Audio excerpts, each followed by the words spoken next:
ఏం చేద్దాం? ఇది అపోలో ఫిష్ అంటారు. ఇది ఫ్రై చేసుకుని తింటే చాలా బాగుంటది.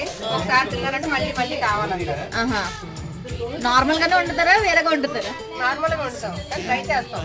బాగుంటది, చాలా బాగుంటుంది. అమ్మ ఏం చేస్తున్నావు నువ్వు? బాయిలర్ చికెన్ అంటారు.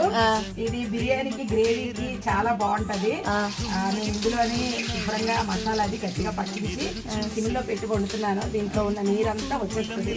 చాలా టేస్టీగా ఉంటుంది. అదేం కూర? ఇది నాటుకోడి. మన ఇంటి కూడానా? మన ఇంటి కోడి. కనుమ పండగ కోడి. కనుమ పండగ రోజు కొయ్యాలా? కొయ్యాలి. అందుకని మేము నాటుకోడిని అల్లుడి గారికి పెట్టడానికి అనేసి స్పెషల్ గా కట్ చేసాము. ఇది గారెలు, చిల్లిగారులా? మరి గారెలు. మరి అందులోని ఉల్లిపాయ పచ్చిమిరకాయ వేయలేదు? మేము అది మా అల్లుడి గారికి ఇష్టం ఉండదు. అందుకని మేము సపరేట్ గా సలౌట్ కింద ఉల్లిపాయలు, దోసకాయ అవన్నీ మేము పెడతాము.